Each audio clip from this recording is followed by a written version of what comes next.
Hi friends, Manvith academy YouTube ಚಾನಲ್ಗೆ ತಮಗೆಲ್ಲರಿಗೂ ಆತ್ಮೀಯ ಸ್ವಾಗತ. ಚಿತ್ರದುರ್ಗ DCC ಬ್ಯಾಂಕ್ ನೇಮಕಾತಿ ಪರೀಕ್ಷೆ 2023 SDA ಎಕ್ಸಾಮ್ದು ಕ್ವಶನ್ ಪೇಪರ್ ಸ್ನೇಹಿತರೆ 23/12/2023 ಎಕ್ಸಾಮ್ ಇತ್ತು. ಅಂದ್ರೆ ನಿನ್ನೆ ಈ ಚಿತ್ರದುರ್ಗ DCC ಬ್ಯಾಂಕ್ ಎಕ್ಸಾಮ್ ಇತ್ತು ಸ್ನೇಹಿತರೆ. ಇದರಲ್ಲಿ ಸಹಕಾರ ವಿಷಯಕ್ಕೆ ಸಂಬಂಧಪಟ್ಟಂಗೆ 50 ಪ್ರಶ್ನೆಗಳನ್ನು ಕೇಳಲಾಗಿತ್ತು. ಈ ಸಹಕಾರ ವಿಷಯಕ್ಕೆ ಸಂಬಂಧಪಟ್ಟಂಥ 50 ಪ್ರಶ್ನೋತ್ತರಗಳನ್ನು ಈ ವಿಡಿಯೋದಲ್ಲಿ ಡಿಸ್ಕಸ್ ಮಾಡಿರ್ತಕ್ಕಂಥದ್ದು. ಅದಕ್ಕಾಗಿ ವಿಡಿಯೋ ಸ್ಕಿಪ್ ಮಾಡಲಾರ್ದಂಗೆ ಕೊನೆ ತನಕ ನೋಡ್ರಿ. ಪ್ರಶ್ನೆ ಪತ್ರಿಕೆಯಲ್ಲಿ 101ನೇ ಪ್ರಶ್ನೆದಿಂದ ಸಹಕಾರಿ ವಿಷಯದ ಪ್ರಶ್ನೋತ್ತರಗಳು ಪ್ರಾರಂಭ ಆಗ್ತವೆ. 101ನೇ ಪ್ರಶ್ನೆ, ಕೆಳಗಿನವುಗಳಲ್ಲಿ ಯಾವುದು ಭಾರತದಲ್ಲಿ ಸಹಕಾರಿ ಒಕ್ಕೂಟವಲ್ಲ ಅಂತ ಪ್ರಶ್ನೆಯನ್ನು ಕೇಳಿರ್ತಕ್ಕಂಥದ್ದು. ಇದಕ್ಕೆ ಸರಿಯಾದ ಉತ್ತರ C, mother dairy. Mother dairy ಅನ್ನೋದು ಇದು ಸಹಕಾರಿ ಒಕ್ಕೂಟ ಅಲ್ಲ ಸ್ನೇಹಿತರೆ. KMF ಏನದಲ್ಲ, KMFನಲ್ಲಿ ಈ KMFನ ಅಡಿಯಲ್ಲಿ ಅಂದರೆ ಕರ್ನಾಟಕ ಮಿಲ್ಕ್ ಫೆಡರೇಷನ್, ಕರ್ನಾಟಕ ಹಾಲು ಮಹಾಮಂಡಳಿಯ ಅಡಿಯಲ್ಲಿ 16 ಜಿಲ್ಲಾ ಸಹಕಾರ ಒಕ್ಕೂಟಗಳು ಬರ್ತಾವೆ. ಈ 16 ಜಿಲ್ಲಾ ಸಹಕಾರ ಒಕ್ಕೂಟಗಳಲ್ಲಿ ಇನ್ನೂ ಕೆಲವು ಘಟಕಗಳು ಈ ಮಹಾಮಂಡಳಿಯ ಅಧೀನದಲ್ಲಿ ಕಾರ್ಯವನ್ನು ನಿರ್ವಹಿಸ್ತಿರ್ತಾವೆ. ಅದರಲ್ಲಿ ಮದರ್ ಡೈರಿ ಅಂತ ಅನ್ನೋದು ಒಂದು. ಇವು ನ್ಯಾಫೆಡ್, ಇಪ್ಕೋ, ಕ್ರಿಪ್ಕೋ ಇವೆಲ್ಲ ಫೆಡರೇಷನ್ಸ್ಗಳ ಸ್ನೇಹಿತರೆ. ನ್ಯಾಫೆಡ್ ಅಂದರೆ national agriculture cooperative marketing federation, ಅಂದರೆ ರಾಷ್ಟ್ರೀಯ ಕೃಷಿ ಸಹಕಾರ ಮಾರುಕಟ್ಟೆ ಮಹಾಮಂಡಳ ಅಂತ. ಆಮೇಲೆ ಇಪ್ಕೋ ಅಂದರೆ ಇಂಡಿಯನ್ ಫಾರ್ಮರ್ಸ್ ಫರ್ಟಿಲೈಜರ್ಸ್ ಕೋಆಪರೇಟಿವ್ ಲಿಮಿಟೆಡ್, ಭಾರತೀಯ ರೈತರ ರಸಗೊಬ್ಬರ ಸಹಕಾರಿ. ಕ್ರಿಪ್ಕೋ ಕೃಷಕ ಭಾರತಿ ಕೋಆಪರೇಟಿವ್ ಲಿಮಿಟೆಡ್, ಕೃಷಕ ಭಾರತಿ ಸಹಕಾರಿ ನಿಯಮಿತ. ಇವು ಮೂರು ಫೆಡರೇಷನ್ಸ್ಗಳ ಸಮೇತ ಸಹಕಾರಿ ಒಕ್ಕೂಟಗಳು. ಆದರೆ ಮದರ್ ಡೈರಿ ಅನ್ನೋದು ಸಹಕಾರಿ ಒಕ್ಕೂಟ ಅಲ್ಲ. ನೆಕ್ಸ್ಟ್ 102ನೇ ಪ್ರಶ್ನೆ, ಸಭೆಯ ಸೂಚನೆಯು ಸಮಾಜದ ಸಭೆಯಲ್ಲಿ ವ್ಯವಹರಿಸಬೇಕಾದ ವ್ಯವಹಾರದ ಹೇಳಿಕೆಗಳನ್ನು ಒಳಗೊಂಡಿರಬೇಕು. ಇದನ್ನು ಏನಂತ ಕರೀತಾರ ಅಂತ ಪ್ರಶ್ನೆ ಅದ. ಅಂದ್ರೆ ಈಗ ಸಭೆ ಆದಂತ ತಿಳ್ಕೊಡ್ರಿ. ಸಭೆದೊಂದು ನೋಟಿಸ್ ಇರ್ತದೆ. ಆ ನೋಟಿಸ್ದೊಳಗೆ ಮೀಟಿಂಗ್ದಾಗ ಏನೇನು ಡಿಸ್ಕಸ್ ಮಾಡಬೇಕಂತ ಹೇಳಿ ಎಲ್ಲ ಸಂಪೂರ್ಣವಾದಂಥ ಪ್ರತಿಯೊಂದು ಪಾಯಿಂಟ್ಸ್ ಈ ನೋಟಿಸ್ ಒಳಗೆ ಇರ್ತದೆ. ಆ ನೋಟಿಸ್ಗೆ ಏನಂತ ಕರೀತಾರ ಅಂತ ಪ್ರಶ್ನೆಯನ್ನು ಕೇಳಿರ್ತಕ್ಕಂಥದ್ದು. ಇದಕ್ಕೆ ಸರಿಯಾದ ಉತ್ತರ ಎ, ಕಾರ್ಯಸೂಚಿ ಅಂತ ಕರೀತಾರೆ. ಏನಂತ ಕರೀತಾರೆ? ಕಾರ್ಯಸೂಚಿ ಅಂತ ಕರೀತಾರೆ. ಸಭೆಯಲ್ಲಿ ವ್ಯವಹಾರ ಮಾಡಬೇಕಾದ ವ್ಯವಹಾರದ ಹೇಳಿಕೆಯನ್ನು ಕಾರ್ಯಸೂಚಿ ಅಂತ ಕರೀತಾರೆ. ಇಂಗ್ಲೀಷ್ನಾಗ ನೋಡ್ರಿ ಅಜೆಂಡಾ ಅಂತ ಕರೀತಾರೆ. ನೋಡ್ರಿ, ಯಾವುದಾರ ಮೀಟಿಂಗಿಗೆ ಹೋಗ್ಬೇಕಂದ್ರೆ ಅಜೆಂಡಾ ಪಾಯಿಂಟ್ಸ್ ಏನೇನು ರೆಡಿ ಐತಿ ಅಂತ ಕೇಳ್ತಾರೆ. ಅಜೆಂಡಾ ಪಾಯಿಂಟ್ಸ್ ಅಂದ್ರೆ ಮೀಟಿಂಗ್ದೊಳಗೆ ಏನೇನು ಡಿಸ್ಕಸ್ ಮಾಡ್ಬೇಕು ಅನ್ಕೊಂಡಿರ್ತೀವಲ್ಲ ಆ ವಿಷಯಗಳಿಗೆ ಸಂಬಂಧಪಟ್ಟಂಗೆ ಪಾಯಿಂಟ್ಸ್ಗಳನ್ನ ಬರ್ಕೊಂಡಿರ್ತಾರೆ. ಅದಕ್ಕೆ ಅಜೆಂಡಾ ಪಾಯಿಂಟ್ಸ್ ಅಂತ ಕರಿತೀವಿ. ಅದನ್ನೇ ನಾವು ಕಾರ್ಯಸೂಚಿ ಅಂತ ಕನ್ನಡದೊಳಗೆ ಕರಿತೀವಿ. ಕಾರ್ಯಸೂಚಿಯು ಸಭೆಯ ಸಮಯದಲ್ಲಿ ತೆಗೆದುಕೊಳ್ಳಬೇಕಾದ ಚಟುವಟಿಕೆಗಳ ಪಟ್ಟಿಯಾಗಿರ್ತದೆ. ಇದು ಆದೇಶದ ಕರೆಯಿಂದ ಪ್ರಾರಂಭವಾಗಿ ಮತ್ತು ಮುಂದೂಡಿಕೆಯಿಂದ ಕೊನೆಗೊಳ್ಳುತ್ತದೆ.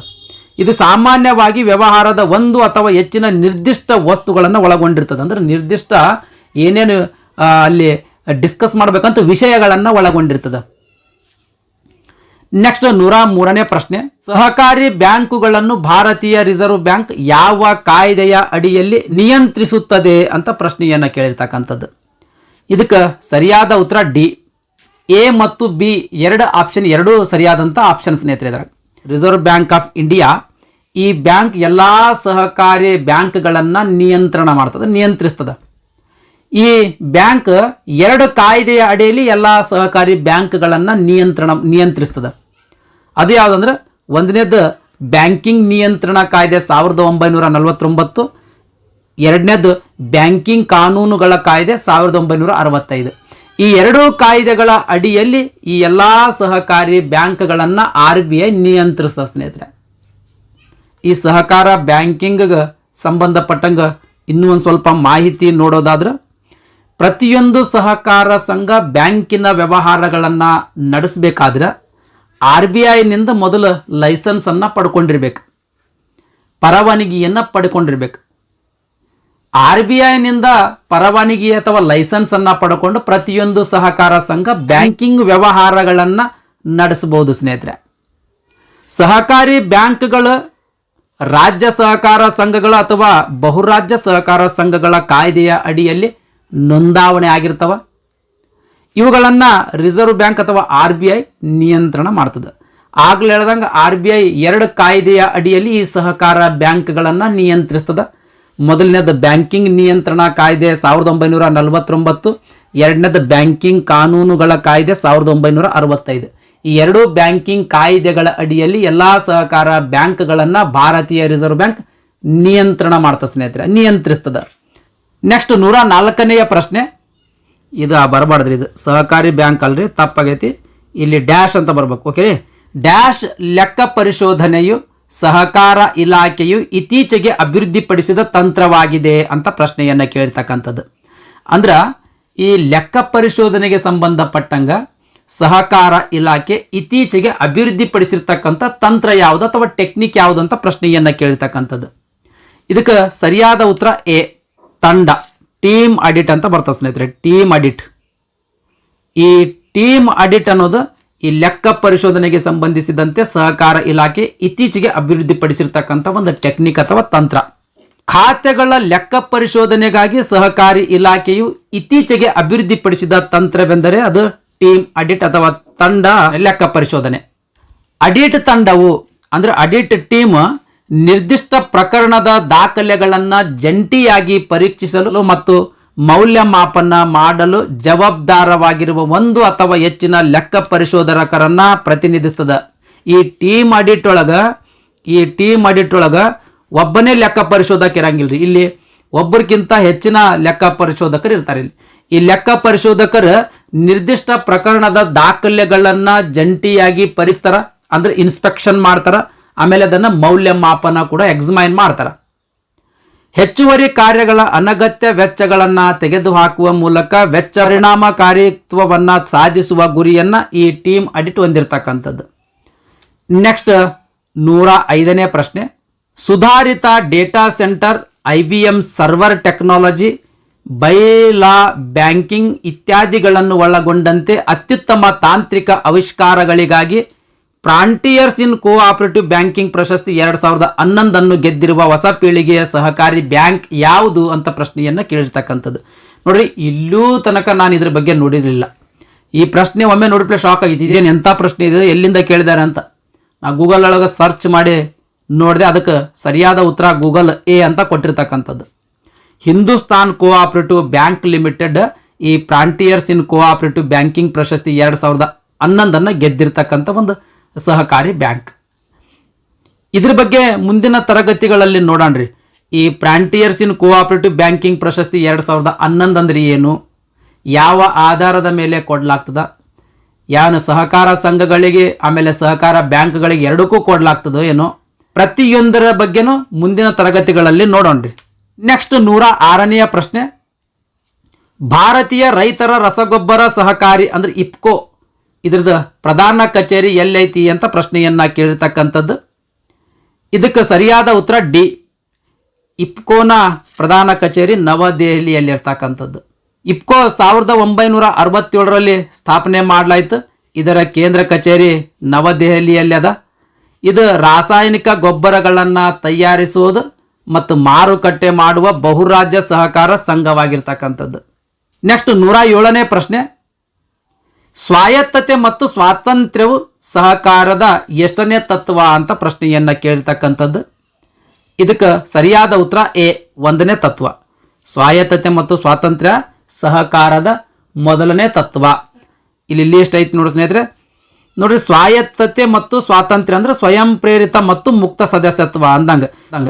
ಅದಕ್ಕಾಗಿ ಈ ಸ್ವಾಯತ್ತತೆ ಮತ್ತು ಸ್ವಾತಂತ್ರ್ಯ ಅನ್ನೋದು ಸಹಕಾರ ತತ್ವಗಳಲ್ಲಿ ಮೊದಲನೇ ತತ್ವ.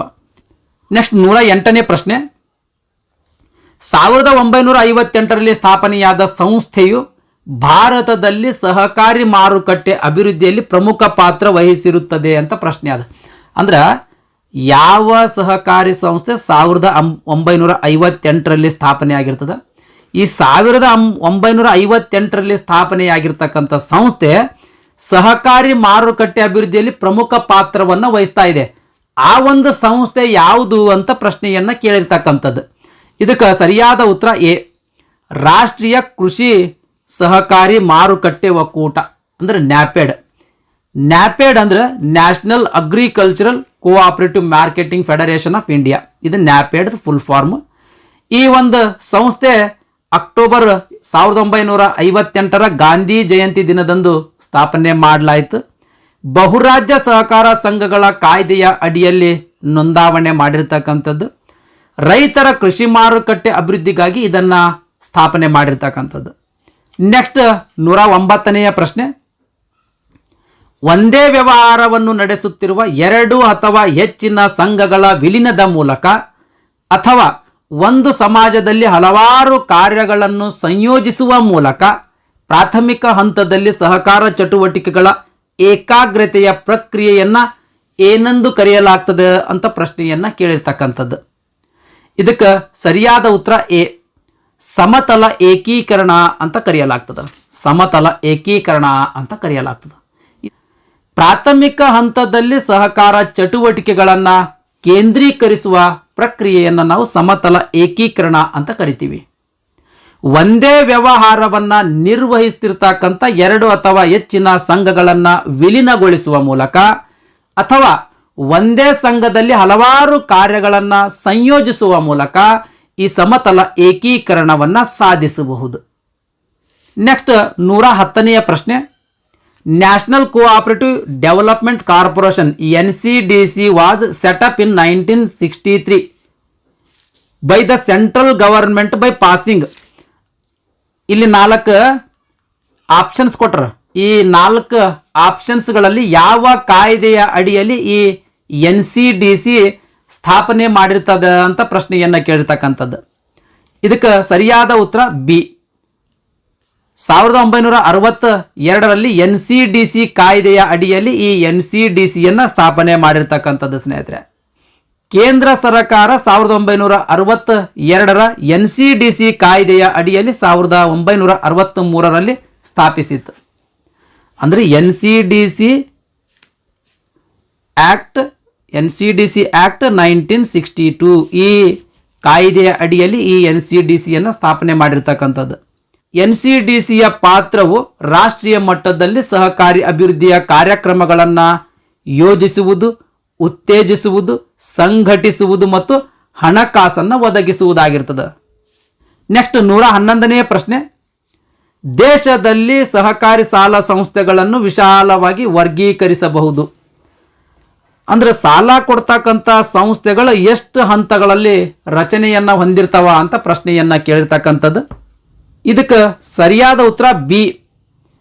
ನೋಡ್ರಿ, ಸರಿಯಾದ ಉತ್ತರ ಬಿ ಅಂತ ಇಂಟರ್ನೆಟ್ನಲ್ಲಿ ಸರ್ಚ್ ಮಾಡಿ ಹುಡುಕಿರ್ತಕ್ಕಂಥದ್ದು. ಇದನ್ನು ಇಂಟರ್ನೆಟ್ಟಲ್ಲಿ ನೋಡಿರ್ತಕ್ಕಂಥದ್ದು ನಾನು.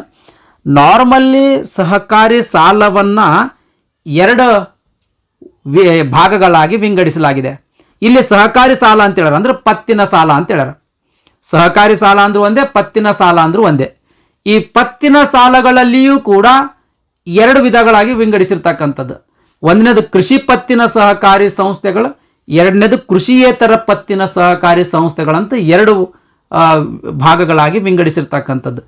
ಕೃಷಿ ಪತ್ತಿನ ಸಹಕಾರಿ ಸಂಸ್ಥೆಗಳ 3 ಹಂತಗಳಲ್ಲಿ ರಚನೆಯನ್ನು ಹೊಂದಿರತಕ್ಕಂಥದ್ದು. ಮೊದಲನೇದು ಪ್ರಾಥಮಿಕ ಮಟ್ಟದಲ್ಲಿ ಪ್ರಾಥಮಿಕ ಪತ್ತಿನ ಸಹಕಾರ ಸಂಘಗಳು, ಜಿಲ್ಲಾ ಮಟ್ಟದಲ್ಲಿ ಜಿಲ್ಲಾ ಕೇಂದ್ರೀಯ ಸಹಕಾರಿ ಬ್ಯಾಂಕ್ಗಳು, ರಾಜ್ಯ ಮಟ್ಟದಲ್ಲಿ ರಾಜ್ಯ ಸಹಕಾರಿ ಬ್ಯಾಂಕ್ಗಳು. ಈ ರೀತಿ 3 ಹಂತದಲ್ಲಿ ರಚನೆಯನ್ನು ಹೊಂದಿರತಕ್ಕಂಥದ್ದು. ಇನ್ನು ಪಠ್ಯೇತರ ಸಹಕಾರ ಸಂಘಗಳಲ್ಲಿ ಹಲವಾರು ವಿಧಗಳಾಗಿ ವಿಂಗಡಿಸಿರ್ತಕ್ಕಂಥದ್ದು ಸ್ನೇಹಿತರೆ. ಬಟ್ ಇಲ್ಲಿ ಪ್ರಶ್ನೆ ನೋಡ್ರಿ, ಪ್ರಾಥಮಿಕ ಕೃಷಿ ಸಾಲ ಸಂಘಗಳು, ಜಿಲ್ಲಾ ಮಟ್ಟದ ಸಹಕಾರ ಬ್ಯಾಂಕ್ಗಳು, ಜಿಲ್ಲಾ ಮಟ್ಟದ ಸಹಕಾರಿ ಬ್ಯಾಂಕ್ಗಳು, ರಾಜ್ಯ ಸಹಕಾರಿ ಅಫೆಕ್ಸ್ ಬ್ಯಾಂಕ್ಗಳು. ಇವೆರಡಕ್ಕೆ ಆಪ್ಷನ್ಸ್ ನೋಡಿದ್ರೆ ಈ ಪ್ರಾಥಮಿಕ ಕೃಷಿ ಸಾಲ ಸಂಘಗಳು, ಜಿಲ್ಲಾ ಮಟ್ಟದ ಸಹಕಾರಿ ಬ್ಯಾಂಕ್ಗಳು, ರಾಜ್ಯ ಸಹಕಾರಿ ಅಫೆಕ್ಸ್ ಬ್ಯಾಂಕ್ಗಳು, ಈ 3 ಹಂತಗಳಲ್ಲಿ ಈ ಕೃಷಿ ಸಾಲ ಸಂಸ್ಥೆಗಳ ರಚನೆ ಆಗಿರ್ತಕ್ಕಂಥದ್ದು ಸ್ನೇಹಿತರೆ. ಬಟ್ ನೋಡಿದ್ದೀನಿ, ಆಮೇಲೆ ಇಂಟರ್ನೆಟ್ ಎಲ್ಲ ಸರ್ಚ್ ನೋಡಿದ್ರೆ ಬಿ ಆನ್ಸರ್ ಕೊಟ್ಟಿದ್ದಾರೆ ಸ್ನೇಹಿತರೆ. ಇದ್ರದ್ದು ಲಾಜಿಕ್ ನನಗೂ ಗೊತ್ತಾಗಿಲ್ಲ. ನಾನಿಷ್ಟ ಅನ್ಕೊಂಡಿದ್ದೀನಿ ಉನ್ನತ ಮಟ್ಟದಲ್ಲಿರ್ತಕ್ಕಂಥ 2 ಹಂತಗಳು ತೊಗೊಂಡಿರಬಹುದು. ಪ್ರಾಥಮಿಕ ಮಟ್ಟದ ಕನ್ಸಿಡರ್ ಮಾಡಲಿಕ್ಕಿಲ್ಲ ಅಂತ ನಾನು ಹಿಂಗೆ ತಿಳ್ಕೊಂಡು ಇದಕ್ಕೆ ಬಿ ಅಂತ ಉತ್ತರವನ್ನು ಟಿಕ್ ಮಾಡಿರ್ತಕ್ಕಂಥದ್ದು. ನೆಕ್ಸ್ಟ್ 112ನೇ ಪ್ರಶ್ನೆ. ಭಾರತದ ರಾಷ್ಟ್ರೀಯ ಸಹಕಾರಿ ಒಕ್ಕೂಟದ ಹಿಂದಿನ ಹೆಸರೇನು? ಹಿಂದಿನ ಹೆಸರು ಅಂದ್ರೆ ಹಳೆಯ ಹೆಸರೇನು ಅಂತ ಪ್ರಶ್ನೆಯನ್ನು ಕೇಳಿರ್ತಕ್ಕಂಥದ್ದು. ಅಂದ್ರೆ ಈ NCUI ಅಂತ ಈಗೇನು ಹೆಸರು ಅದಲ್ಲ, ಈ NCUIದು ಹಳೆಯ ಹೆಸರೇನು, ಮೊದಲೇನು ಹೆಸರಿತ್ತು ಅಂತ ಪ್ರಶ್ನೆಯನ್ನು ಕೇಳಿರ್ತಕ್ಕಂಥದ್ದು ಸ್ನೇಹಿತರೆ. ಇದಕ್ಕೆ ಸರಿಯಾದ ಉತ್ತರ ಸಿ. ಇದಕ್ಕೆ ಸರಿಯಾದ ಉತ್ತರ ಸಿ. ಅಖಿಲ ಭಾರತ ಸಹಕಾರಿ ಸಂಸ್ಥೆ ಮತ್ತು ಸಂಘ ಅಂತ ಈ NCUI ಹಳೆಯ ಹೆಸರು ಸ್ನೇಹಿತರೆ. ಭಾರತದ ರಾಷ್ಟ್ರೀಯ ಸಹಕಾರಿ ಒಕ್ಕೂಟ ಅಂದ್ರೆ NCUI 1929ರಲ್ಲಿ ಅಖಿಲ ಭಾರತ ಸಹಕಾರಿ ಸಂಸ್ಥೆಗಳ ಸಂಘ ಅಂತ ಸ್ಥಾಪನೆ ಮಾಡಿರ್ತಕ್ಕಂಥದ್ದು. ಈ ಅಖಿಲ ಭಾರತ ಸಹಕಾರಿ ಸಂಸ್ಥೆಗಳ ಸಂಘ ಅಂತ ಇರ್ತಕ್ಕಂಥ ಹೆಸರನ್ನ 1961ರಲ್ಲಿ NCUI ಅಂತ ಮರುನಾಮಕರಣ ಮಾಡಲಾಯಿತು ಸ್ನೇಹಿತರೆ. ನೆಕ್ಸ್ಟ್ 113ನೇ ಪ್ರಶ್ನೆ, ಡ್ಯಾಶ್ ಎಂದರೆ ಉಪ ಕಾನೂನುಗಳಲ್ಲಿ ನಿರ್ದಿಷ್ಟಪಡಿಸಬಹುದಾದಂತಹ ಸದಸ್ಯರ ಹೊಣೆಗಾರಿಕೆಗಳಿಗೆ ಮಾತ್ರ ಒಳಪಟ್ಟಿರುವ ಸದಸ್ಯನ ಅಂತಹ ಸವಲತ್ತುಗಳು ಮತ್ತು ಹಕ್ಕುಗಳನ್ನು ಮಾತ್ರ ಹೊಂದಿರುವ ಸದಸ್ಯನನ್ನ ಏನಂತ ಕರೆಯಲಾಗ್ತದ ಅಂತ ಪ್ರಶ್ನೆಯನ್ನ ಕೇಳಿರ್ತಕ್ಕಂಥದ್ದು. ಪ್ರಶ್ನೆ ನೋಡ್ರಿ ಸಿಂಪಲ್ ಏನೈತೆ ಅಂದ್ರೆ, ಉಪ ಕಾನೂನುಗಳಲ್ಲಿ ನಿರ್ದಿಷ್ಟಪಡಿಸಬಹುದಾದಂಥ ಸದಸ್ಯರ ಹೊಣೆಗಾರಿಕೆಗಳಿಗೆ ಮಾತ್ರ ಒಳಪಟ್ಟಿರ್ತಕ್ಕಂಥ ಸದಸ್ಯನನ್ನ ಏನಂತ ಕರೆಯಲಾಗ್ತದ ಅಂತ ಪ್ರಶ್ನೆಯನ್ನ ಕೇಳಿರ್ತಕ್ಕಂಥದ್ದು. ಇದಕ್ಕೆ ಸರಿಯಾದ ಉತ್ತರ ಬಿ, ಸಹಾಯಕ ಸದಸ್ಯ ಅಂತ ಕರೆಯಲಾಗ್ತದೆ. ಇಲ್ಲಿ ಇನ್ನೊಂದು ಬರ್ತದೆ, ನಾಮ ಮಾತ್ರ ಸದಸ್ಯ ಅಂತ ಬರ್ತದೆ. ಇಂಥ ಸದಸ್ಯರನ್ನ ಸಹಾಯಕ ಸದಸ್ಯ ಅಂತಾನೂ ಕರೀತಾರ, ನಾಮ ಮಾತ್ರ ಸದಸ್ಯ ಅಂತಾನೂ ಕೂಡ ಕರೀತಾರ. ಈ ಸಹಾಯಕ ಸದಸ್ಯ ಅಂದ್ರೇನು, ನಾಮ ಮಾತ್ರ ಸದಸ್ಯ ಅಂದ್ರೇನು ಅಂತ ಅನ್ನೋದ್ರ ಬಗ್ಗೆ ನೋಡೋದಾದ್ರೆ, ನಾಮ ಮಾತ್ರ ಸದಸ್ಯ ಅಂದ್ರೆ ಸಹಕಾರಿ ಸಂಘ ತನ್ನ ಬೈಲಾಗಳಿಗೆ ಅನುಸಾರವಾಗಿ ಯಾವುದೇ ವ್ಯಕ್ತಿಯನ್ನ ನಾಮ ಮಾತ್ರ ಸದಸ್ಯ ಅಂತ ಸೇರಿಸಿಕೊಳ್ಳಬಹುದು. ಆದರೆ ನಾಮ ಮಾತ್ರ ಸದಸ್ಯನು ಸಂಘದ ಸ್ವತ್ತುಗಳು ಅಥವಾ ಲಾಭದಲ್ಲಿ ಯಾವುದೇ ರೂಪದಲ್ಲಿ ಯಾವುದೇ ಷೇರುಗಳಿಗೆ ಅವ ಅರ್ಹರಾಗಿರುವುದಿಲ್ಲ. ಅದೇ ರೀತಿ ಚುನಾವಣೆ ನಿಲ್ಲಲಕ್ಕ ಮತ್ತು ಮತ ಚಲಾಯಿಸ್ಲಕ್ಕ ಹಕ್ಕು ಇರಂಗಿಲ್ಲ. ಹಾಗೆಯೇ ವ್ಯವಸ್ಥಾಪಕ ಸಮಿತಿಯ ಕಾರ್ಯಚಟುವಟಿಕೆಗಳಲ್ಲಿಯೂ ಕೂಡ ಭಾಗವಹಿಸ್ಲಕ್ಕ ಅವಕಾಶ ಇರಂಗಿಲ್ಲ. ನಾಮ ಮಾತ್ರ ಸದಸ್ಯ ಅಂದ್ರೆ ಜಸ್ಟ್ ಹೆಸರಿಗೆ ಮಾತ್ರ ಇವ ಸದಸ್ಯ, ಆ ಸಂಘಕ್ಕೆ ಹೆಸರಿಗೆ ಮಾತ್ರ ಸದಸ್ಯ. ಆದ್ರೆ ಆ ಸಹಕಾರ ಸಂಘ ಮುಂದೊಂದಿನ ಸಾಲ ಏನಾದರೂ ಮಾಡ್ಕೊಂತಪ್ಪ ಅಂದ್ರೆ ಈ ನಾಮ ಮಾತ್ರ ಸದಸ್ಯನೂ ಕೂಡ ಆ ಸಹಕಾರ ಸಾಲವನ್ನ ತೀರಿಸ್ಲಕ್ ಹೊಣೆಗಾರನಾಗಿರ್ತಾನೆ ಸ್ನೇಹಿತರೆ. ಆದ್ರೆ ಸಂಘದ ಲಾಭದಲ್ಲಿ ಮಾತ್ರ ಇವನಿಗೆ ಯಾವುದೇ ರೀತಿಯ ಪಾಲಿರಂಗಿಲ್ಲ. ನೆಕ್ಸ್ಟ್ ಸಹಾಯಕ ಸದಸ್ಯ ಅಂತ ಇನ್ನೊಬ್ಬ ಸದಸ್ಯ ಬರ್ತಾನೆ. ಸಹಾಯಕ ಸದಸ್ಯ ಅಂದ್ರೆ ಇತರರೊಂದಿಗೆ ಜಂಟಿಯಾಗಿ ಸಂಘದ ಪಾಲನ್ನ ಹೊಂದಿರುವವರು, ಆದರೆ ಷೇರು ಪ್ರಮಾಣ ಪತ್ರದಲ್ಲಿ ಅವರ ಹೆಸರು ಮೊದಲು ಕಾಣಿಸುವುದಿಲ್ಲ. ಅಂದ್ರೆ ಇನ್ನು ಒಬ್ಬ ಸದಸ್ಯ ಅದನ, ಅವನ ಜೊತೆ ಇವೊಬ್ಬ ಸೇರಿಸ್ಬಿಡೋದಪ್ಪ. ಈಗ ಉದಾಹರಣೆಗೆ ಎ ಅನ್ನೊಬ್ಬ ಸದಸ್ಯ ಅದನ, ಈ ಎ ಅನ್ನೋ ಸದಸ್ಯನು ಕೂಡ ಇವೊಬ್ಬ ಸೇರೋದು. ಇವನಿಗೆ ಒಂದು ಸ್ವಲ್ಪ ಅಮೌಂಟ್ ಕೊಟ್ಟು ಇಬ್ರು ಸೇರಿಗೆಸಿಂದ ಒಂದು ಶೇರ್ ಖರೀದಿ ಮಾಡಿ ಆ ಸಹಕಾರ ಸಂಘದ ಸದಸ್ಯತ್ವ ಪಡ್ಕೊಳ್ಳೋದು, ಇಬ್ರು ಪಡ್ಕೊಳ್ಳೋದು. ಆದ್ರೆ ಎ ಏನಪ್ಪ ಅಂದ್ರೆ ಇವ ಮೂಲ ಸದಸ್ಯ, ಒರಿಜಿನಲ್ ಸದಸ್ಯ. ಬಿ ಏನಪ್ಪ ಅಂದ್ರೆ ಇವನ ಸಹಾಯಕ ಸದಸ್ಯ. ಎಗ ಸಹಾಯಕ ಸದಸ್ಯ, ಬಿ ಇವ. ಈ ಶೇರ್ ಸರ್ಟಿಫಿಕೇಟ್ ಒಳಗೆ ಎದ ಫಸ್ಟ್ ಹೆಸರು ಇರ್ತದೆ, ಅವನ ತೆಳಗ ಬಿ ಹೆಸರು ಇರ್ತದೆ ಸ್ನೇಹಿತರೆ. ಈ ಬಿ ಏನಲ್ಲ ಸಹಾಯಕ ಸದಸ್ಯ ಏನದನಲ್ಲ ಸ್ನೇಹಿತರೆ, ಇವ ಕೂಡ ಯಾವುದೇ ಒಂದು ಸಹಕಾರ ಸಂಘದ ಕಾನೂನುಬದ್ಧ ಸದಸ್ಯನಾಗಿರ್ತಾನ. 114ನೇ ಪ್ರಶ್ನೆ, ಸಹಕಾರ ಸಂಘವನ್ನು ಮುಕ್ತಾಯಗೊಳಿಸುವುದು ಅಂದ್ರೆ ಏನು ಅಂತ ಪ್ರಶ್ನೆಯನ್ನ ಕೇಳ್ತಕ್ಕಂಥದ್ದು. ಅಂದ್ರೆ ಸಹಕಾರ ಸಂಘವನ್ನ ಮುಚ್ಚುವುದಂದ್ರೆ ಏನು ಅಂತ ಪ್ರಶ್ನೆಯನ್ನ ಕೇಳ್ತಕ್ಕಂಥದ್ದು. ಇದಕ್ಕೆ ಸರಿಯಾದ ಉತ್ತರ ಎ, ದ್ರವೀಕರಣ, ಲಿಕ್ವಿಡೇಷನ್ ಅಂತ ಬರ್ತದೆ ಇಂಗ್ಲೀಷ್ ಒಳಗೆ, ಲಿಕ್ವಿಡೇಷನ್ ಅಂತ ಕರೀತಾರೆ. ಓಕೆ ರೀ. ನೆಕ್ಸ್ಟ್ 115ನೇ ಪ್ರಶ್ನೆ, ಜಿಲ್ಲಾ ಸಹಕಾರ ಸಂಘಗಳ ಸದಸ್ಯರು ಯಾರು ಅಂತ ಪ್ರಶ್ನೆಯನ್ನ ಕೇಳ್ತಕ್ಕಂಥದ್ದು. ಇದಕ್ಕೆ ಸರಿಯಾದ ಉತ್ತರ ಎ, ಪ್ರಾಥಮಿಕ ಕೃಷಿ ಸಹಕಾರ ಸಂಘಗಳು ಜಿಲ್ಲಾ ಸಹಕಾರ ಸಂಘಗಳಲ್ಲಿ ಅಥವಾ ಜಿಲ್ಲಾ ಸಹಕಾರ ಒಕ್ಕೂಟಗಳಲ್ಲಿ ಸದಸ್ಯತ್ವವನ್ನು ಪಡ್ಕೊಂಡಿರ್ತವೆ. ನೆಕ್ಸ್ಟ್ ಇನ್ನು ರಾಜ್ಯ ಸಹಕಾರ ಅಫೆಕ್ಸ್ ಬ್ಯಾಂಕ್ಗಳಂತ ಬರ್ತಾವೆ. ಈ ರಾಜ್ಯ ಸಹಕಾರ ಅಫೆಕ್ಸ್ ಬ್ಯಾಂಕ್ಗಳಲ್ಲಿ ಈ ಜಿಲ್ಲಾ ಸಹಕಾರ ಒಕ್ಕೂಟಗಳ ಸದಸ್ಯತ್ವವನ್ನು ಪಡ್ಕೊಂಡಿರ್ತವ. ನೆಕ್ಸ್ಟ್ 116ನೇ ಪ್ರಶ್ನೆ, ಇಡೀ ದೇಶದ ಆಪರೇಷನ್ ಫ್ಲಡ್ ಕಾರ್ಯಕ್ರಮವು ಸಂಘಟಿಸಲು ಸಂಬಂಧಿಸಿದೆ. ಅಂದ್ರೆ ಈ ಆಪರೇಷನ್ ಫ್ಲಡ್ ಅನ್ನೋದು ಇಲ್ಲಿ 4 ಸಂಘಗಳು ಕೊಟ್ಟರೆ, ಈ 4 ಸಂಘಗಳಲ್ಲಿ ಯಾವ ಸಂಘಗಳಿಗೆ ಸಂಬಂಧಿಸಿದು ಅಂತ ಪ್ರಶ್ನೆಯನ್ನ ಕೇಳಿರ್ತಕ್ಕಂಥದ್ದು. ಇದಕ್ಕೆ ಸರಿಯಾದ ಉತ್ತರ ಎ, ಡೈರಿ ಸಂಘಗಳಿಗೆ ಈ ಆಪರೇಷನ್ ಫ್ಲಡ್ ಸಂಬಂಧಿಸಿರ್ತಕ್ಕಂಥದ್ದು ಸ್ನೇಹಿತರೆ. 117ನೇ ಪ್ರಶ್ನೆ, ರಾಷ್ಟ್ರೀಯ ಸಹಕಾರಿ ಗ್ರಾಹಕರ ಒಕ್ಕೂಟವನ್ನು ಈ ಅವಧಿಯಲ್ಲಿ ಸ್ಥಾಪಿಸಲಾಯಿತು ಡ್ಯಾಶ್ ಯೋಜನೆ ಅಂತ. ಏನು ಪ್ರಶ್ನೆ ರೀ ಇದು? ಪ್ರಶ್ನೆ ನೋಡ್ರಿ, ಇಲ್ಲಿ ಟ್ರಾನ್ಸ್ಲೇಟ್ದ ಪ್ರಾಬ್ಲಮ್ ಇದೆ. ಇಂಗ್ಲೀಷ್ದಾಗ ಕ್ವಶನ್ ಪೇಪರ್ ಏನದಲ್ಲ, ಈ ಇಂಗ್ಲೀಷ್ ಕ್ವಶನ್ ಪೇಪರನ್ನು ಕನ್ನಡಕ್ಕೆ ಟ್ರಾನ್ಸ್ಲೇಟ್ ಮಾಡ್ಯಾರ. ಕನ್ನಡಕ್ಕೆ ಟ್ರಾನ್ಸ್ಲೇಟ್ ಮಾಡಬೇಕಾದ್ರೆ ಅದು ಯಾವ ಟ್ರಾನ್ಸ್ಲೇಟ್ ಮಾಡ್ಯಾನ ಅವನಿಗೆ ಜರ ಬುದ್ಧಿ ಇರಬೇಕಾಗಿತ್ತು. ಇದು ಹೆಂಗೆ ಟ್ರಾನ್ಸ್ಲೇಟ್ ಮಾಡ್ಯಾನ ನೋಡ್ರಿ, ರಾಷ್ಟ್ರೀಯ ಸಹಕಾರಿ ಗ್ರಾಹಕರ ಒಕ್ಕೂಟವನ್ನು ಈ ಅವಧಿಯಲ್ಲಿ ಸ್ಥಾಪಿಸಲಾಯಿತು ಅಂತ ಮತ್ತು ಡ್ಯಾಶ್ ಯೋಜನೆ ಅಂತ ಈ ರೀತಿ ಬರಬಾರ್ದಾಗಿತ್ತು. ಇದು ರಾಷ್ಟ್ರೀಯ ಸಹಕಾರಿ ಗ್ರಾಹಕ ಒಕ್ಕೂಟವನ್ನು ಈ ಯೋಜನೆಯ ಅವಧಿಯಲ್ಲಿ ಸ್ಥಾಪಿಸಲಾಯಿತು ಅಂತ ಪ್ರಶ್ನೆ ಬರಬೇಕಾಗಿತ್ತು. ಇಲ್ಲಿ ಈ ಅಂತಂದ್ರೆ ಈ ನಡಬರ್ಕ್ ಈ ಯೋಜನೆಯ ಅಂತ ಬರಬೇಕಾಗಿತ್ತು ಸ್ನೇಹಿತರೆ. ಇರಲಿ, ರಾಷ್ಟ್ರೀಯ ಸಹಕಾರಿ ಗ್ರಾಹಕರ ಒಕ್ಕೂಟ ಏನದಲ್ರಿ, ಯಾವ ಯೋಜನೆಯ ಅವಧಿಯಲ್ಲಿ ಸ್ಥಾಪನೆ ಮಾಡಲಾಗಿತ್ತು ಅಂತ ಪ್ರಶ್ನೆಯನ್ನ ಕೇಳಿರ್ತಕ್ಕಂಥದ್ದು. ಇದಕ್ಕೆ ಸರಿಯಾದ ಉತ್ತರ ಸಿ. ಈ ರಾಷ್ಟ್ರೀಯ ಸಹಕಾರಿ ಗ್ರಾಹಕರ ಒಕ್ಕೂಟ ಅಂದ್ರೆ ನ್ಯಾಷನಲ್ ಕೋಆಪರೇಟಿವ್ ಕನ್ಸ್ಯೂಮರ್ಸ್ ಫೆಡರೇಷನ್ ಏನದಲ್ರಿ, ಈ ಒಂದು ಸಂಸ್ಥೆ 3ನೇ ಪಂಚವಾರ್ಷಿಕ ಯೋಜನೆಯ ಅವಧಿಯಲ್ಲಿ ಸ್ಥಾಪನೆ ಮಾಡಿರ್ತಕ್ಕಂಥದ್ದು. ಇಲ್ಲಿ ಪಂಚವಾರ್ಷಿಕ ಯೋಜನೆಗಳು ಆಮೇಲೆ ಅವುಗಳ ಅವಧಿಯನ್ನು ಕೊಟ್ಟಿರ್ತಕ್ಕಂಥದ್ದು. ದಯಮಾಡಿ ವಿಡಿಯೋ ಪಾಸ್ ಮಾಡಿ ನೋಡ್ರಿ ಸ್ನೇಹಿತರೆ. ಈ ರಾಷ್ಟ್ರೀಯ ಸಹಕಾರಿ ಗ್ರಾಹಕ ಒಕ್ಕೂಟ 1965ರಲ್ಲಿ ಸ್ಥಾಪನೆ ಮಾಡಲಾಗಿತ್ತು ಸ್ನೇಹಿತರೆ. 1965 ನೋಡ್ರಿ, ಈ 3ನೇ ಪಂಚವಾರ್ಷಿಕ ಯೋಜನೆ ನೋಡ್ರಿ 1961ರಿಂದ 1966 ಅವಧಿ ಇದು. ಈ ಅವಧಿಯಲ್ಲಿ ಈ NCCF ಸ್ಥಾಪನೆ ಮಾಡಿರ್ತಕ್ಕಂಥದ್ದು. ನೆಕ್ಸ್ಟ್ 118ನೇ ಪ್ರಶ್ನೆ, ಈ ಕೆಳಗಿನ ಯಾವ ಕ್ಷೇತ್ರಗಳಲ್ಲಿ ಭಾರತದಲ್ಲಿ ಮೊದಲ ಸಹಕಾರ ಚಳವಳಿ ಪ್ರಾರಂಭಿಸಲಾಯಿತು ಅಂತ ಪ್ರಶ್ನೆಯನ್ನ ಕೇಳಿರ್ತಕ್ಕಂಥದ್ದು. ಇದಕ್ಕೆ ಸರಿಯಾದ ಉತ್ತರ ಎ. ಕೃಷಿ ಸಾಲಕ್ಕೆ ಸಂಬಂಧಿಸಿದಂಥ ಸಹಕಾರ ಸಂಘಗಳ ಮೊದಲು ಪ್ರಾರಂಭವಾದವು ಸ್ನೇಹಿತರೆ. ನೆಕ್ಸ್ಟ್ 119ನೇ ಪ್ರಶ್ನೆ, ಸೊಸೈಟಿಯ ಮಿನಿಟ್ಸ್ ಪುಸ್ತಕವನ್ನು ಯಾರು ನಿರ್ವಹಿಸಬೇಕು? ಇದಕ್ಕೆ ಸರಿಯಾದ ಉತ್ತರ ಎ. ಕಾರ್ಯದರ್ಶಿ. ಆ ಸಂಘದ ಕಾರ್ಯದರ್ಶಿಯು ಸೊಸೈಟಿಯ ಮಿನಿಟ್ಸ್ ಪುಸ್ತಕವನ್ನು ನಿರ್ವಹಿಸಬೇಕು ಸ್ನೇಹಿತರೆ. ನೆಕ್ಸ್ಟ್ 120ನೇ ಪ್ರಶ್ನೆ, ಪ್ರಾಥಮಿಕ ಸಹಕಾರ ಸಂಘದ ವ್ಯವಸ್ಥಾಪಕ ಸಮಿತಿಯ ಗರಿಷ್ಠ ಸಾಮರ್ಥ್ಯ ಏನು ಅಂತ ಪ್ರಶ್ನೆ ಕೇಳೋಣ. ಅಂದ್ರೆ ಈ ಪ್ರಾಥಮಿಕ ಸಹಕಾರ ಸಂಘದ ಮ್ಯಾನೇಜಿಂಗ್ ಕಮಿಟಿ ಇರ್ತದಲ್ರಿ, ಆ ಮ್ಯಾನೇಜಿಂಗ್ ಕಮಿಟಿ ಒಳಗೆ ಗರಿಷ್ಠ ಎಷ್ಟು ಜನ ಸದಸ್ಯರು ಇರ್ತಾರ ಅಂತ ಪ್ರಶ್ನೆಯನ್ನ ಕೇಳಿರ್ತಕ್ಕಂಥದ್ದು. ಇದಕ್ಕೆ ಸರಿಯಾದ ಉತ್ತರ ಎ. ಗರಿಷ್ಠ 21 ಸದಸ್ಯರು ಈ ಮ್ಯಾನೇಜಿಂಗ್ ಕಮಿಟಿ ಒಳಗೆ ಇರ್ತಾರ. ನೆಕ್ಸ್ಟ್ 121ನೇ ಪ್ರಶ್ನೆ, ಲ್ಯಾಂಪ್ಸ್. ಇಲ್ಲಿ 4 ಸಂಸ್ಥೆಗಳು ಕೊಟ್ಟರು ಸ್ನೇಹಿತರೆ. ಈ ಸಂಸ್ಥೆಗಳು ಯಾವುದರ ಉನ್ನತಿಗಾಗಿ ಕೆಲಸ ಮಾಡುವ ಸಹಕಾರಿ ಸಹಕಾರಿ ಅಂತ ಪ್ರಶ್ನೆಯನ್ನ ಕೇಳಿರ್ತಕ್ಕಂಥದ್ದು.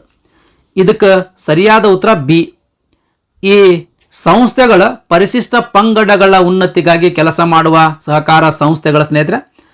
ಲ್ಯಾಂಪ್ಸ್ ಬಗ್ಗೆ ನೋಡ್ರಿ, ಲ್ಯಾಂಪ್ಸ್ ಅಂದ್ರೆ ಲಾರ್ಜ್ ಸೈಜ್ಡ್ ಆದಿವಾಸಿ ಮಲ್ಟಿಪರ್ಪಸ್ ಸೊಸೈಟೀಸ್.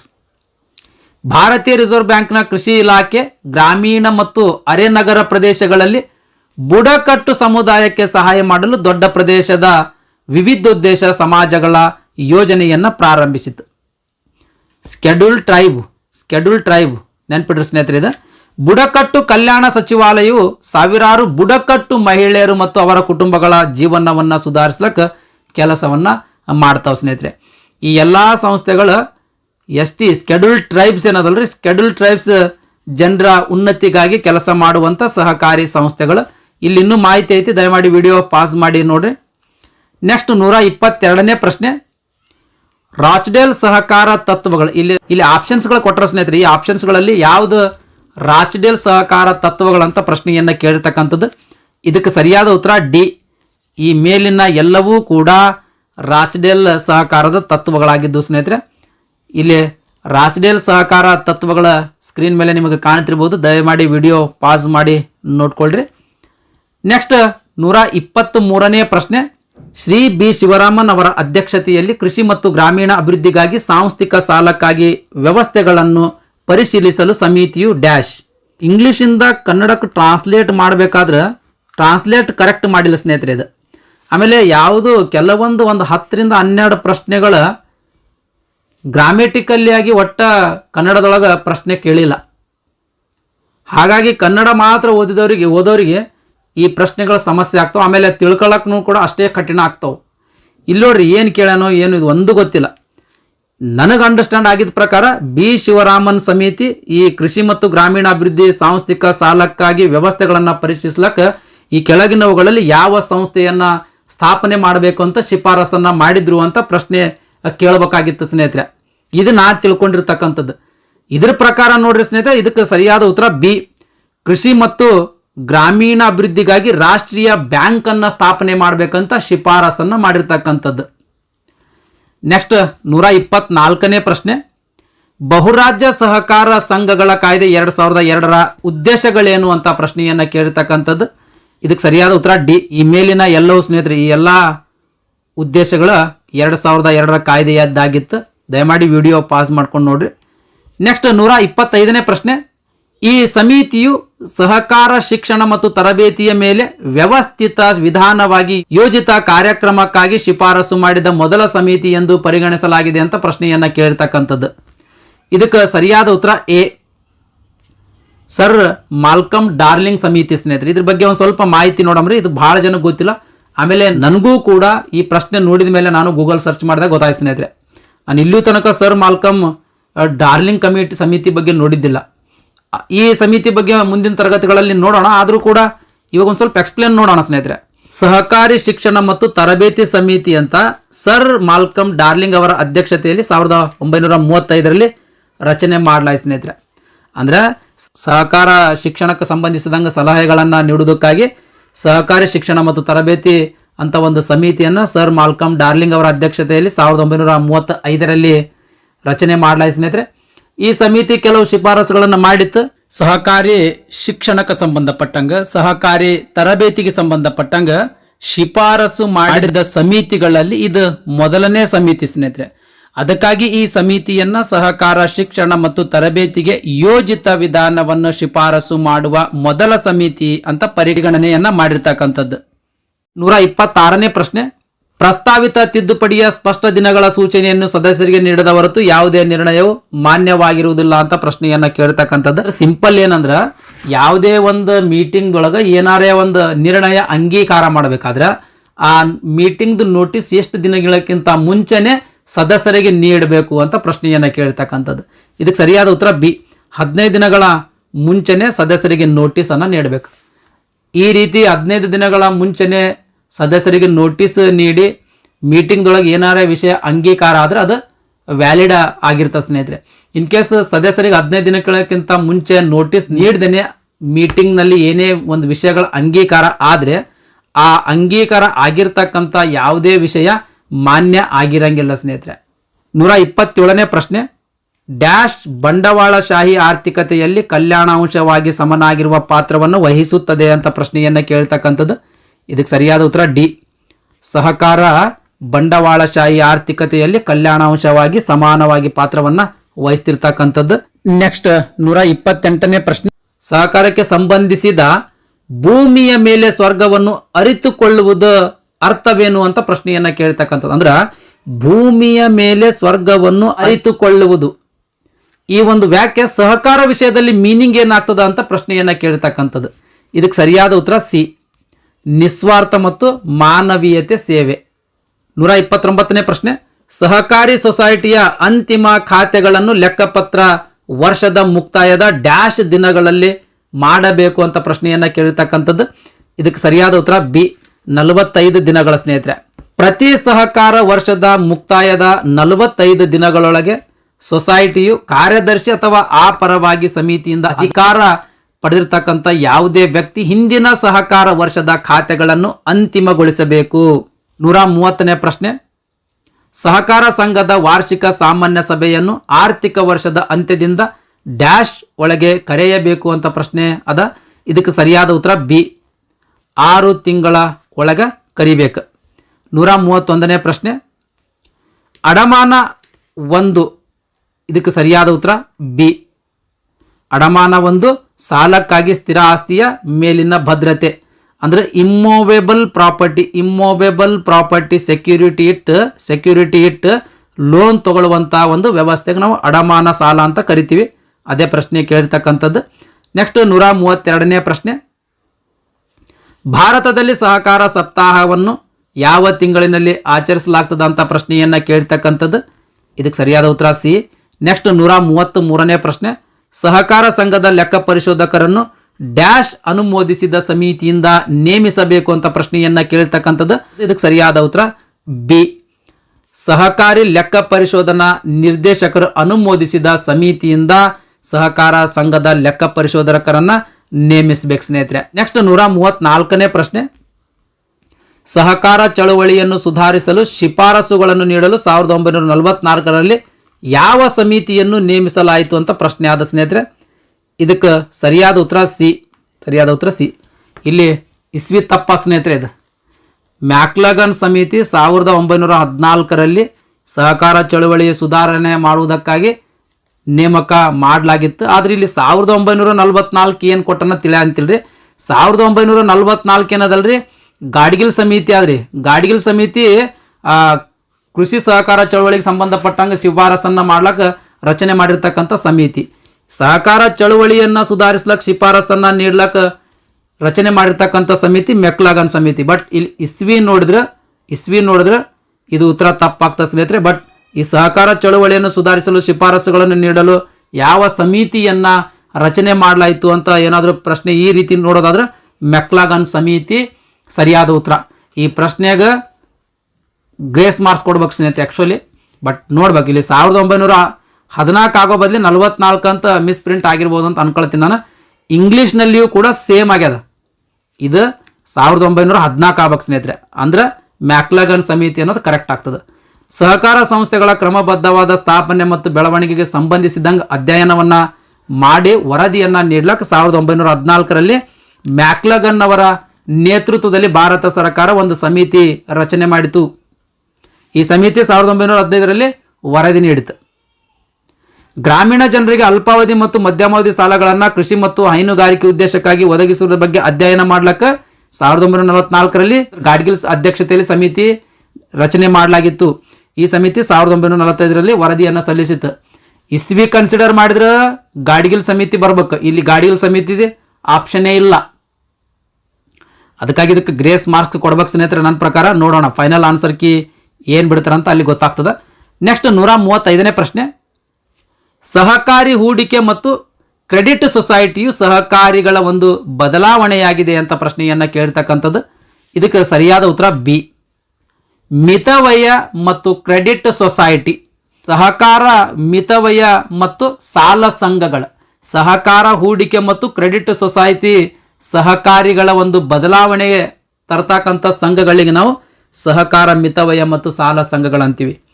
ಈ ಸಹಕಾರ ಮಿತವ್ಯಯ ಮತ್ತು ಕ್ರೆಡಿಟ್ ಸೊಸೈಟಿ ಅಥವಾ ಸಾಲ ಸಂಘಗಳಂದ್ರೆ ಏನು ಅಂತ ಅನ್ನೋದ್ರ ಬಗ್ಗೆ ನೋಡೋದಾದ್ರೆ, ಈ ಸಂಘಗಳು ರಚಿಸುವಾಗ ಸದಸ್ಯರು ತಮ್ಮಲ್ಲಿ ಹಣವನ್ನು ಸಂಗ್ರಹಿಸ್ತಾರೆ.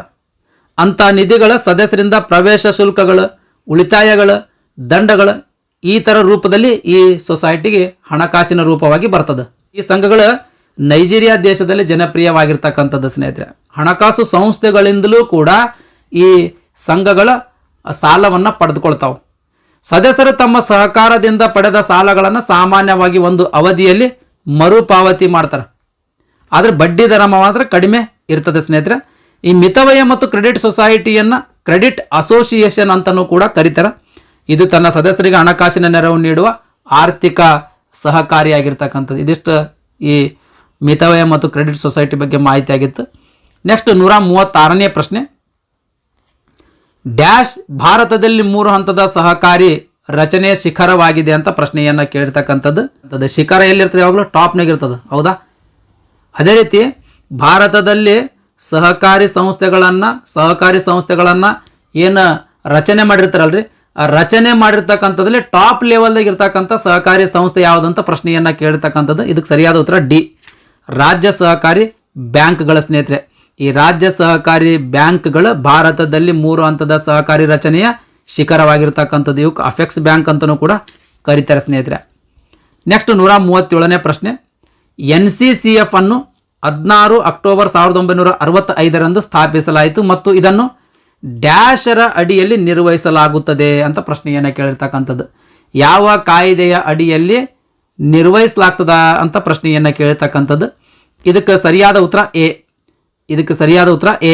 ಬಹುರಾಜ್ಯ ಸಹಕಾರ ಸಂಘಗಳ ಕಾಯ್ದೆ 2002ರ ಅಡಿಯಲ್ಲಿ ಈ NCCF ಅನ್ನು ನಿರ್ವಹಿಸಲಾಗ್ತದೆ ಸ್ನೇಹಿತರೆ. 138ನೇ ಪ್ರಶ್ನೆ. ಸಹಕಾರ ಸಂಘಗಳ ರಿಜಿಸ್ಟ್ರಾರ್ ಅವರು ಡ್ಯಾಶ್ ಮಾತ್ರ ವ್ಯವಸ್ಥಾಪಕ ಸಮಿತಿಯನ್ನು ರದ್ದುಗೊಳಿಸಬಹುದು ಅಂತ ಪ್ರಶ್ನೆಯನ್ನು ಕೇಳ್ತಕ್ಕಂಥದ್ದು. ಇದಕ್ಕೆ ಸರಿಯಾದ ಉತ್ತರ ಬಿ, ಸರ್ಕಾರದ ನೆರವಿನ ಸಹಕಾರ ಸಂಘಗಳು. ಯಾವುದೇ ಒಂದು ಸಹಕಾರ ಸಂಘದಲ್ಲಿ ಸರಕಾರದ ಪಾಲುದಾರಿಕೆ ಇತ್ತು ಅಥವಾ ಸರಕಾರ ಈ ಸಂಘಗಳಿಗೆ ಹಣಕಾಸಿನ ನೆರವು ನೀಡಿತು, ಇಲ್ಲ ಷೇರು ಬಂಡವಾಳ ಹೂಡಿಕೆ ಮಾಡಿತಂದ್ರೆ ನಿಬಂಧಕರು ಅಥವಾ ರಿಜಿಸ್ಟ್ರಾರ್ ಅವರು ಅಂತಹ ಸಂಘದ ವ್ಯವಸ್ಥಾಪಕ ಸಮಿತಿಗಳನ್ನು ಮಾತ್ರ ರದ್ದುಗೊಳಿಸಬಹುದು ಸ್ನೇಹಿತರೆ. 139 ಡ್ಯಾಶ್ 3 ಹಂತದ ಆಯೋಜಿಸಲಾಗಿದೆ. ಅವುಗಳೆಂದರೆ ರಾಜ್ಯ, ಕೇಂದ್ರ ಮತ್ತು ಪ್ರಾಥಮಿಕ ಹಂತ ಮತ್ತು ಅವರು ಅಭಿವೃದ್ಧಿ ಉದ್ದೇಶಗಳಿಗಾಗಿ ರೈತರ ದೀರ್ಘಾವಧಿ ಸಾಲದ ಅವಶ್ಯಕತೆಗಳನ್ನು ಪೂರೈಸುತ್ತಾರೆ. ಎಲ್ಲ ಟ್ರಾನ್ಸ್ಲೇಟರ್ ಪ್ರಾಬ್ಲಮ್ಸ್ ಸ್ನೇಹಿತರೆ ಇವೆಲ್ಲ. ಇಲ್ಲಿ ಪ್ರಶ್ನೆ ಏನು ಕೇಳ್ಯಾರ ಅಂದ್ರೆ ರೈತರ ದೀರ್ಘಾವಧಿ ಸಾಲದ ಅವಶ್ಯಕತೆಗಳನ್ನ ಪೂರೈಸ್ಲಕ್ಕ ರಾಜ್ಯ, ಕೇಂದ್ರ ಮತ್ತು ಪ್ರಾಥಮಿಕ ಹಂತಗಳಂತ 3 ಹಂತಗಳಲ್ಲಿ ಈ ಸಂಸ್ಥೆಗಳು ಸ್ಥಾಪನೆ ಆಗಿರ್ತಾವ. ಆ ಸಂಸ್ಥೆಗಳಿಗೆ ಏನಂತ ಕರೀತಾರ ಅಂತ ಪ್ರಶ್ನೆ ಅದ ಸ್ನೇಹಿತರೆ. ಈ ಪ್ರಶ್ನೆಗೆ ಸರಿಯಾದ ಉತ್ತರ ಎ. ರೈತರಿಗೆ ದೀರ್ಘಾವಧಿ ಸಾಲ ಕೊಡ್ತಕ್ಕಂಥ ಬ್ಯಾಂಕ್ಗಳು ಭೂ ಅಭಿವೃದ್ಧಿ ಬ್ಯಾಂಕ್ಗಳು ಮಾತ್ರ ಸ್ನೇಹಿತರೆ. ಓಕೆ ರೀ, ಅದಕ್ಕೆ ಎ ಸರಿಯಾದ ಉತ್ತರ. ನೆಕ್ಸ್ಟ್ 140ನೇ ಪ್ರಶ್ನೆ.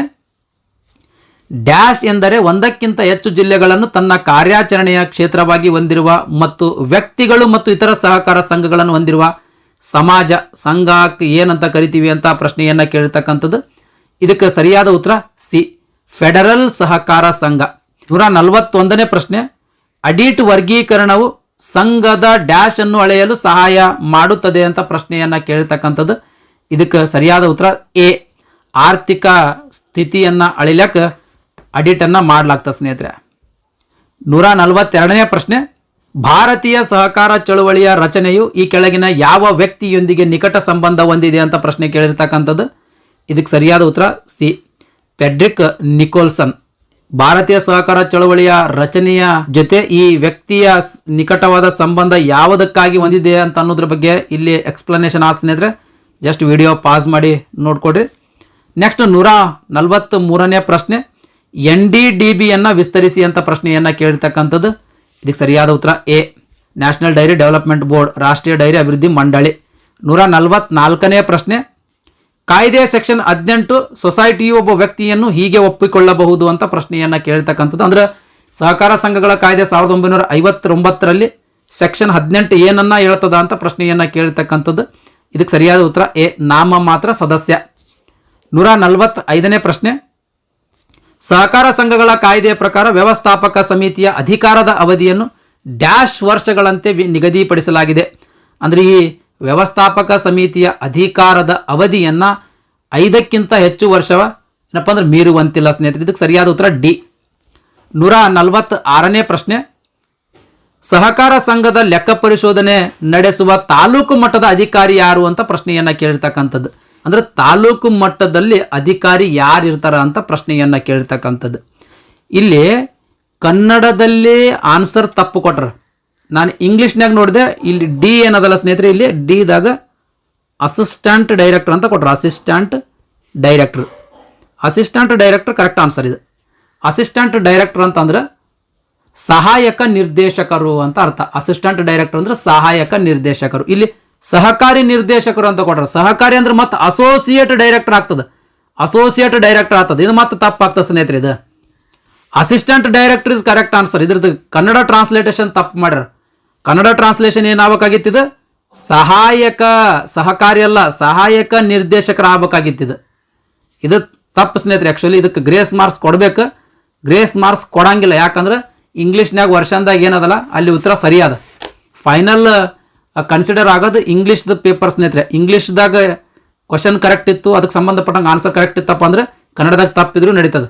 ಅದಕ್ಕಾಗಿ ನೀವು ಇಂಗ್ಲೀಷ್ ನೋಮ್ಮೆ ನೋಡ್ಬೇಕಾಗ್ತದೆ. ಅಸಿಸ್ಟೆಂಟ್ ಡೈರೆಕ್ಟರ್ ತಾಲೂಕು ಮಟ್ಟದ ಅಧಿಕಾರಿ ಆಗಿರ್ತಾರೆ. ರಾಜ್ಯ ಮಟ್ಟದಲ್ಲಿ ನಿರ್ದೇಶಕರ ಕಚೇರಿ ಇದ್ದಗೆಸಿಂದ ಅಲ್ಲಿ ನಿರ್ದೇಶಕರ ಅಧಿಕಾರಿ ಆಗಿರ್ತಾರ. ಜಿಲ್ಲಾ ಮಟ್ಟದಲ್ಲಿ ಉಪನಿರ್ದೇಶಕರು ಇರ್ತಾರೆ. ಇಲ್ಲಿ ಲೆಕ್ಕ ಪರಿಶೋಧನಾ ಉಪನಿರ್ದೇಶಕರ ಕಚೇರಿ ಅಸ್ತಿತ್ವದಲ್ಲಿರ್ತದೆ. ಉಪವಿಭಾಗದ ಮಟ್ಟ ಅಥವಾ ತಾಲೂಕು ಮಟ್ಟದಲ್ಲಿ ಲೆಕ್ಕ ಪರಿಶೋಧನಾ ಸಹಾಯಕ ನಿರ್ದೇಶಕರ ಕಚೇರಿ ಅಸ್ತಿತ್ವದಲ್ಲಿರ್ತದೆ. ಇಲ್ಲಿ ಸಹಾಯಕ ನಿರ್ದೇಶಕರ ಅಧಿಕಾರಿಯ ಮುಖ್ಯಸ್ಥರಾಗಿರ್ತಾರೆ. ಈ ವಿಭಾಗದ ಮಟ್ಟಕ್ಕೆ ಸಹಾಯಕ ನಿರ್ದೇಶಕರು ಮುಖ್ಯಸ್ಥರಾಗಿರ್ತಾರೆ. ಅಂದ್ರೆ ಅಸಿಸ್ಟೆಂಟ್ ಡೈರೆಕ್ಟರ್ನವರು ಮುಖ್ಯಸ್ಥರಾಗಿರ್ತಾರೆ. ನೆಕ್ಸ್ಟ್ 147ನೇ ಪ್ರಶ್ನೆ. ಸಹಕಾರ ಸಂಘದ ಉಪನಿಯಮವನ್ನು ತಿದ್ದುಪಡಿ ಮಾಡಬಹುದು. ಇಲ್ಲಿ 4 ಆಪ್ಷನ್ಸ್ ಕೊಟ್ಟರು. ಇದರ ಯಾವುದು ಕರೆಕ್ಟ್ ಅಂತ ಪ್ರಶ್ನೆಯನ್ನ ಕೇಳಿರ್ತಕ್ಕಂಥದ್ದು. ಇದಕ್ಕೆ ಸರಿಯಾದ ಉತ್ತರ ಬಿ. ಸಾಮಾನ್ಯ ಸಭೆಯ 3/2 ಸದಸ್ಯರ ಬಹುಮತದಿಂದ ಯಾವುದೇ ಒಂದು ಸಂಘದ ಉಪನಿಯಮವನ್ನು ತಿದ್ದುಪಡಿ ಮಾಡಬಹುದು. ಇನ್ನು ಯಾವ ರೀತಿ ತಿದ್ದುಪಡಿ ಮಾಡ್ಬೇಕಂತ ಇಲ್ಲಿ ಡಿಟೇಲ್ಡ್ ತಿದ್ದುಪಡಿ ಮಾಡುವಂಥ ವಿಧಾನ ಸ್ನೇಹಿತರೆ. ಜಸ್ಟ್ ವಿಡಿಯೋ ಪಾಸ್ ಮಾಡಿ ನೋಡ್ರಿ. ನೆಕ್ಸ್ಟ್ 148ನೇ ಪ್ರಶ್ನೆ. ಅಲ್ಪಾವಧಿಯ ಸಹಕಾರಿ ಸಾಲ ರಚನೆಯ ಶಸ್ತ್ರಾಸ್ತ್ರಗಳ ಒಟ್ಟು ಮೊತ್ತ.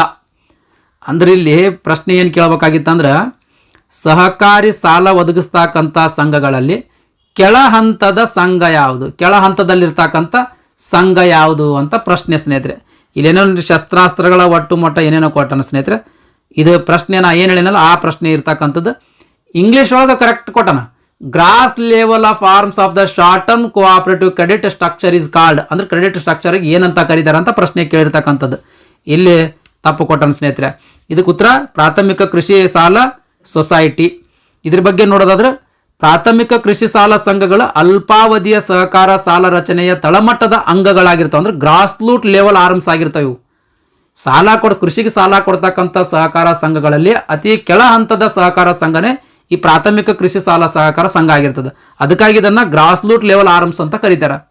ನೆಕ್ಸ್ಟ್ 149ನೇ ಪ್ರಶ್ನೆ, ಸಹಕಾರ ಸಂಘದಲ್ಲಿ ಡ್ಯಾಶ್ ಅನ್ನು ಎಂದಿಗೂ ಅನುಮತಿಸಲಾಗುವುದಿಲ್ಲ. ಫ್ರಾಕ್ಸಿಯನ್ನು ಅನುಮತಿಸಲಾಗುವುದಿಲ್ಲ. ಫ್ರಾಕ್ಸಿ ಅಂತಂದ್ರೆ ಯಾವುದೇ ಒಬ್ಬ ಮೆಂಬರ್ ಅದಾನ, ಯಾವುದೇ ಒಂದು ಸಹಕಾರ ಸಂಘದ ಮೆಂಬರ್ ಅದಾನ. ಇವಾಗ ಒಂದು ಮೀಟಿಂಗ್ ಅದ, ಮೀಟಿಂಗ್ ಈ ಮೆಂಬರ್ ಅಟೆಂಡ್ ಆಗ್ಬೇಕಾಗಿತ್ತು, ಇಲ್ಲಿ ವೋಟ್ ಹಾಕ್ಬೇಕಾಗಿತ್ತು. ಇವ ಏನು ಮಾಡ್ತಾನ, ನನ್ನ ಬದಲು ಇವತ್ತು ನೀವು ಹೋಗಪ್ಪ ಮೀಟಿಂಗಿಗೆ, ನನಗೆ ಹೋಗೋಕ್ಕಾಗಂಗಿಲ್ಲ ಅಂತ ಒಬ್ಬ ವ್ಯಕ್ತಿಯನ್ನು ಕಳಿಸ್ತಾನೆ. ಅವನಿಗೆ ಪ್ರಾಕ್ಸಿ ಅಂತ ಕರಿತೀವಿ. ಈ ರೀತಿ ಪ್ರಾಕ್ಸಿ ಸಹಕಾರ ಸಂಘದಲ್ಲಿ ಅನುಮತಿ ಕೊಡಂಗಿಲ್ಲ ಸ್ನೇಹಿತರೆ. ನೆಕ್ಸ್ಟ್ 150ನೇ ಪ್ರಶ್ನೆ, ಕ್ರೆಡಿಟ್ ಸೊಸೈಟಿಯ ಅಡಿಟ್ ಶುಲ್ಕವನ್ನು ಡ್ಯಾಶ್ ಆಧಾರದ ಮೇಲೆ ಲೆಕ್ಕ ಹಾಕಲಾಗ್ತದೆ ಅಂತ ಪ್ರಶ್ನೆ ಅದು. ಇದಕ್ಕೆ ಸರಿಯಾದ ಉತ್ತರ ಬಿ, ಕಾರ್ಯವಾಹಿ ಬಂಡವಾಳ. ಅಂದ್ರೆ ವರ್ಕಿಂಗ್ ಕ್ಯಾಪಿಟಲ್ ಆಧಾರದ ಮೇಲೆ ಕ್ರೆಡಿಟ್ ಸೊಸೈಟಿಯ ಅಡಿಟ್ ಶುಲ್ಕವನ್ನು ಅಥವಾ ಅಡಿಟ್ ಫೀಸನ್ನು ಲೆಕ್ಕ ಹಾಕಲಾಗ್ತದೆ. ಇದಿಷ್ಟು ಚಿತ್ರದುರ್ಗ ಬ್ಯಾಂಕ್ ನೇಮಕಾತಿ ಪರೀಕ್ಷೆ 2023ರ SDA ಎಕ್ಸಾಮ್ದಲ್ಲಿ ಕೇಳಿರ್ತಕ್ಕಂಥ ಸಹಕಾರ ವಿಷಯಕ್ಕೆ ಸಂಬಂಧಪಟ್ಟಂಥ 50 ಪ್ರಶ್ನೋತ್ತರಗಳ ಡಿಸ್ಕಷನ್ ಆಗಿತ್ತು ಸ್ನೇಹಿತರೆ. ಬ್ಯಾಂಕಿಂಗ್ದು ಕೂಡ ಅದಾವ.